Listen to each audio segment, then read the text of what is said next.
All right, have it at 7:01. So why don't we get started? This is Monday, March the 24th. We are at a regularly scheduled meeting of the Finance Committee. Present at the start of the meeting, I see Councilors Greenberg, Mickley, Malachi, Gentile, Humphrey, and Bixby.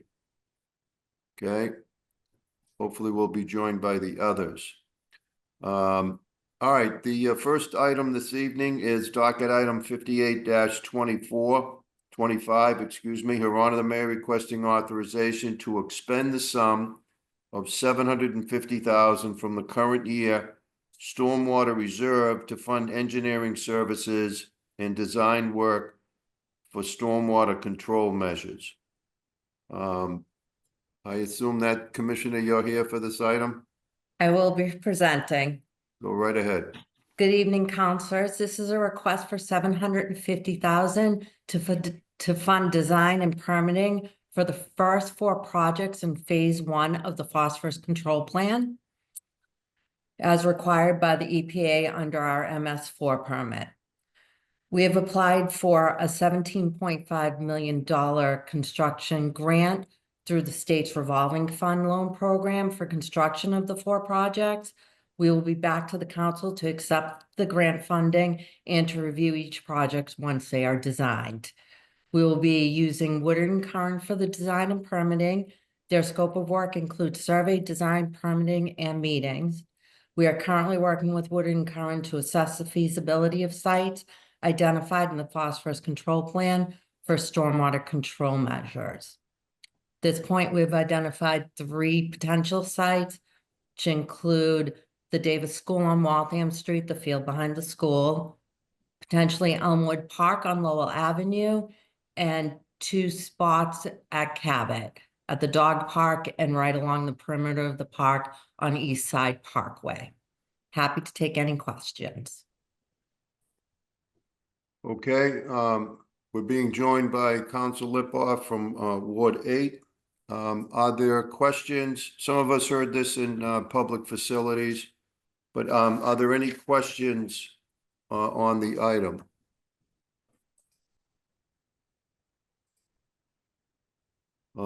Is that a hand, Julia? Yeah. Go right ahead. I also listened to it at public facilities on the recording. And I was just curious, so the potential sites, it sounded like they were basically definite sites as the most promising, best bang for the buck. Is it, there's still some uncertainty about whether they'll work out, or is this kind of? There is, we need further testing. No. We have to confirm that the soils are appropriate at a specific depth and so forth, but they do all look very promising. Mm-hmm. And so basically each one would be excavating to the maximum extent possible, putting in the giant tubes and covering it all back up again. I believe they're all stormwater control basins, so it's a large chamber. Uh-huh. And it eventually filters out. Drains out, yes. Yeah, okay. Okay. Okay, we have, we're being joined by Councilor Grossman, so we now have a full committee. Sean, I think you said the grant that we're expecting to get is 17.5 million, did you say? Yeah, it's actually a loan. I'm sorry, I misspoke. It is a loan, 1.5% interest loan, 17.5 million. All right, I was gonna say that's extremely generous to be given that. I wish. All right, and that money, is that like tied to this particular project, or is it expected to help fund additional projects? It'll be the 4 projects. We expect that's a rough idea how much they're gonna cost? Yes. Okay.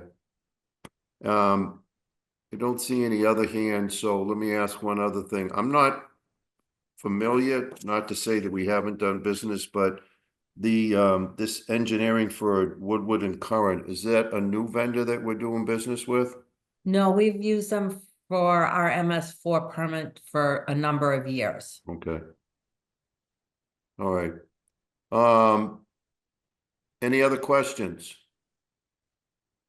All right, well then, can I get a motion to approve the item? I'll move it. Okay, Council Maliki has moved approval of 5825. All those in favor, please say aye. Aye. Opposed, abstentions? Okay, the motion passes 8-0. Second item is 59. Thank you. Thank you. You're all done? I guess. am, thank you. Have a good Okay. night. The next item is 59-25. Her Honor the Mayor requesting authorization to accept and expend the sum of $122,834.30 in a grant from the Massachusetts Department of Public Health related to homelessness programs and solutions. Who is here to present this item? Okay, I am, Counselor. okay, go right ahead. Thank you. Good evening, counselors. This was a one-time funding opportunity from the Department of Public Health to address homelessness in the 14 largest cities in Massachusetts. Newton was allocated. I know it's a very specific sum, but there was sort of a funding formula for this to get to the $122,834.30. I do want to correct one thing in the letter that I sent. Originally, the spending deadline was June 30th, 2025. They've extended it to June 30th, 2026. So what we did for Newton is we decided to partner with Family Aid, who many of you may be aware has opened a shelter on Washington Street at the site of the old Chetwynd Nursing Home. And they have a really fantastic program that pairs the shelter, which is for women who are either pregnant or have young children. And they partner that with what they call two-generation services. So the idea is to provide services both to the mom to do things like helping them find jobs, helping them if they need to learn English, if they don't speak English, helping them to gain financial skills to become self-sufficient, that type of thing, as well as services for the children. So this could be early intervention services, this could be childhood learning, that type of thing. So we're giving the money to them. They are partnering with a whole bunch of different, primarily Newton-based, but also greater Boston-based organizations like the Newton Food Pantry, Newton Wellesley Hospital, Family Access, these types of things, again, to provide some of these different services. So these are startup costs like technology, software, trainings, translation, that type of thing. Happy to take any questions. Okay, thank you. Questions? Ms. Law, I think you said that that Family Aid has opened. Last time I was there not too long ago, it looked like there was still a lot of work to be done. Do you know for a fact that they've already opened? I do know that they're open, and they have, last time I heard, I think it was about, I can't remember if it was 40 people or 40 families. So they're not fully, they don't have the full contingent of people yet, but they are open. There is still some work to be done, but there's enough of it constructed to have people there. All right, well, most of the stuff that I saw obviously was from the outside. They were still doing a lot of work around the landscaping and I Mhm. think the driveway and so forth, but I hadn't realized that they had opened. That's good. Questions? If there are no questions, can I get a motion to accept the money, please? I was just gonna, I'm happy to move it. I was just gonna say that, on Go ahead. the tour they gave, sort of an open house tour before they started admitting people. It's beautifully renovated inside, amazing kitchen. And they were all set to have people start moving in that same week. I think this was, Shani might know, a month ago. And they were gonna do them in batches week by week. So I don't know how far along they are, but I believe it's 40, they had capacity for 42 adults with kid, I guess, right? But anyway, I will move the item. All right, thank you. All right, motion has been made. All those in favor of the item, please say aye. Aye. Opposed? Abstentions? Okay, the motion passes 8-0. Last item, 57-25. Thank you. Her Honor the Mayor requesting authorization to accept and expend the sum of $20,592 in a grant from the Executive Office of Public Safety and Security's Office of Grants and Research for Emergency Medical Dispatch Grant Program to cover the cost of expert case review and reporting of emergency medical dispatch calls. Officer D'Angelo. Yes, good evening. Thank you for having me.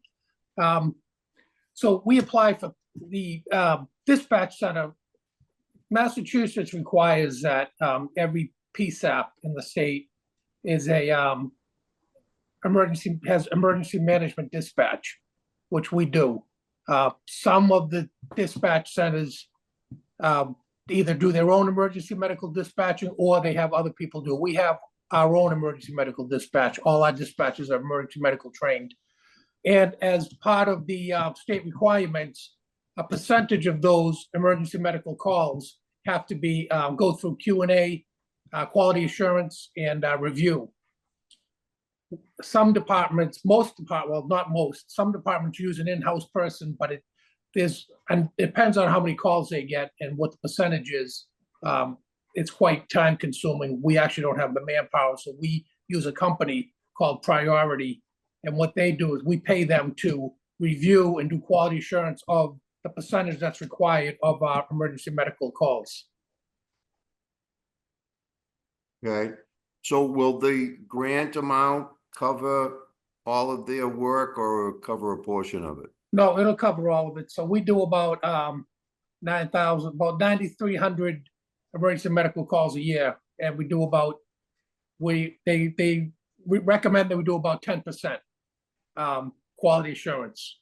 So based on that 10%, they do 936 case reviews during that year, which would come out to that $20,592.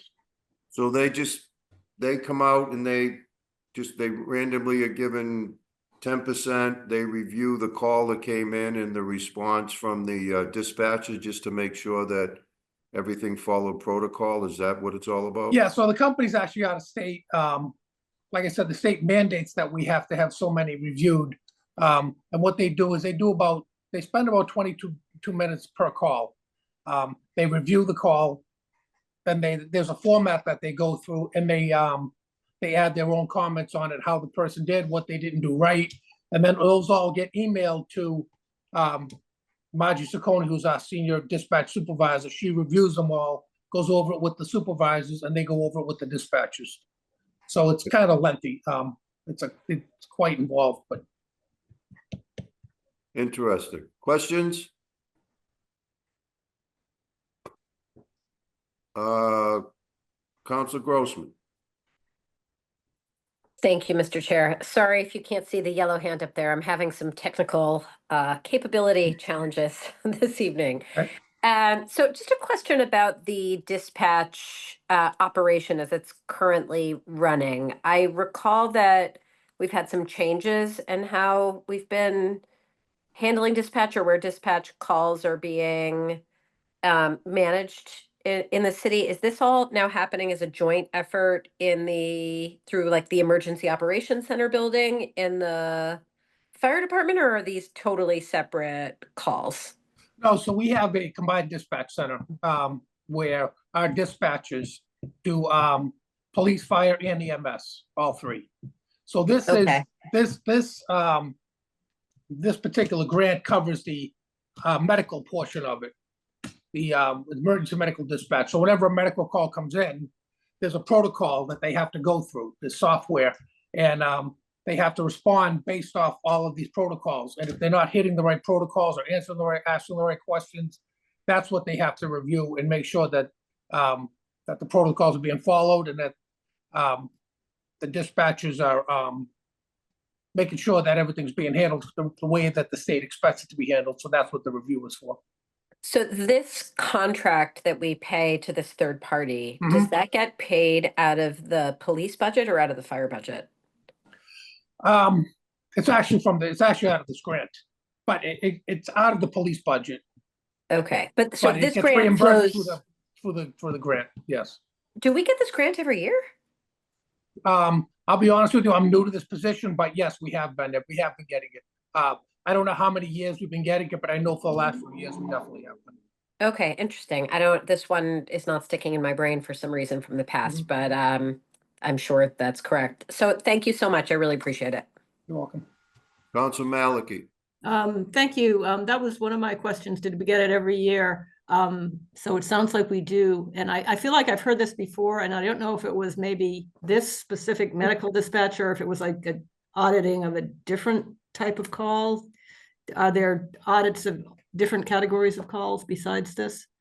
No, this is, the only one that state mandates is the emergency medical dispatch, not the police or fire side. Okay, and can you give us a sense of how well the performance has been rated on the last recent years? Yeah, so they've been doing about, they were doing about 50 or so a week. Now they're up to about 90, so just to make sure we hit all of the 10% before June 30th. And most of, they do critique a lot of them, but overall, they give some really good reviews. I mean, the dispatchers aren't gonna be, sometimes, you know, especially when it's a very stressful call, that sometimes they're gonna go off script, but more overall, we've gotten some very good responses. Well, from knocking on doors, I know what it's like to go off script. Okay, well, thank you. Welcome. Anyone else? Can I get it? Steve, do you have a hand up? No, I did not have my hand up, but this is a Okay. reoccurring grant while I'm unmuted. I don't know how far back it's gone, but it's definitely a reoccurring grant. Okay, I mean, we have to apply for it every year, but we have gotten it. all right, anyone, can we get a motion then to accept the grant? Motion to approve. Okay, motion's been made by Council Grossman. All those in favor, please say aye. Aye. Opposed? Okay, the motion passes unanimously. Before I adjourn, I do, for the record, want to let you know, I've been trying. Obviously, this was a light night.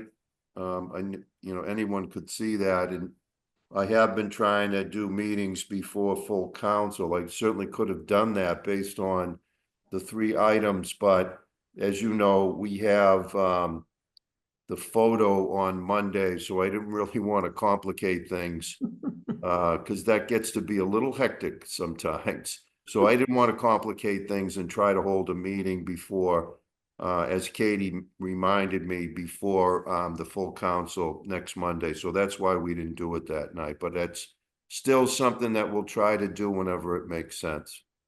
All right, unless there's something else, I would say that we are adjourned for the evening, and thank you for the full attendance. Have a good night. Good night. Thank you.